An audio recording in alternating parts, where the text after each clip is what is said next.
The German government has recently announced a series of measures designed to help people hit by rising oil prices. There are quite a few measures in there, although most have come in for some criticism, but the one that I'm most interested in is the €9 per month public transport ticket. Yes, for a period of 90 days, you can use local public transport for €9 a month, which sounds like a fantastic idea, but there are questions. The most obvious one being, when does this start? And if that's a question that you have, then the answer at this stage is nobody knows.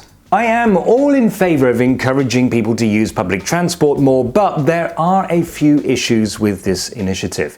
Now, it's important to remember that so far nothing has actually happened. This is just something that the federal government has said should happen and is willing to finance. The details have to be agreed with the 16 states, and the job of actually implementing the changes falls to the tariff associations. Local public transport in most of Germany is administered by tariff associations.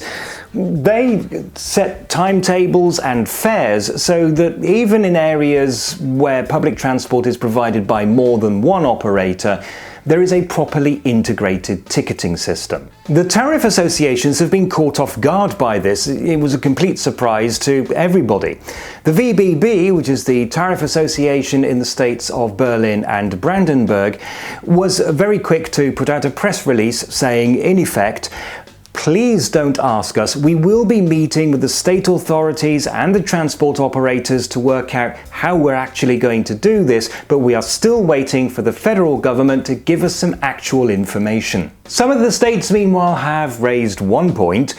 Why charge at all? €9 is next to nothing, so why not make it actually nothing? And this isn't just some crowd-pleasing measure or a way to appease Green Party coalition members. There is a serious practical point.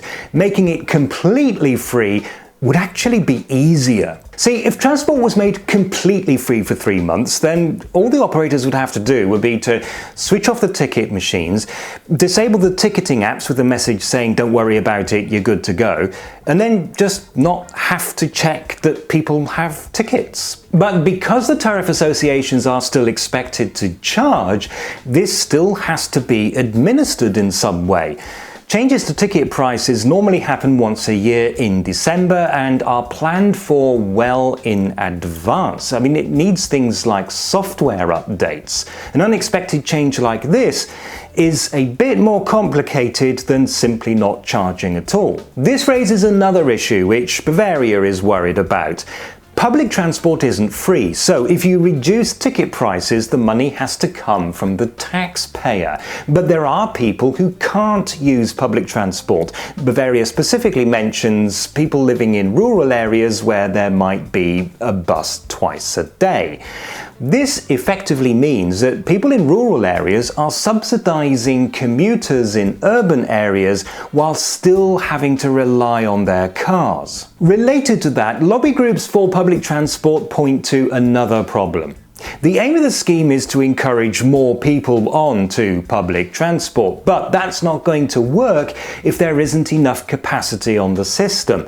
If car drivers' first experience of public transport is of overcrowding and long waits, it could backfire. These lobby groups say that the money would be far better spent improving public transport services. Now, on principle, I'm all in favour of that, but we wouldn't see the benefit for years, by which time it would be too late. Even just adding more buses isn't an instant option. Transport operators would have to find these extra buses somewhere and recruit and train new bus drivers. And finally, there are staff shortages which have been made worse by the pandemic, and here the government has dug a hole for itself. At the moment, infection rates are rising dramatically, but hospitalization and death rates are not, or at least nowhere near as much. Now, at this point, the government has two options available to it.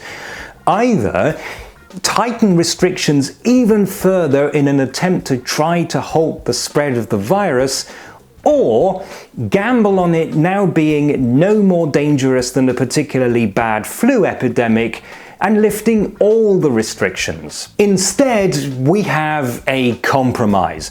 Many restrictions have been lifted, so infection rates are probably going to continue to rise, but anyone who tests positive still has to self-isolate. And what this means is that more and more train drivers, bus drivers, ticket inspectors, security guards, and everybody else needed to keep public transport running are unable to go to work.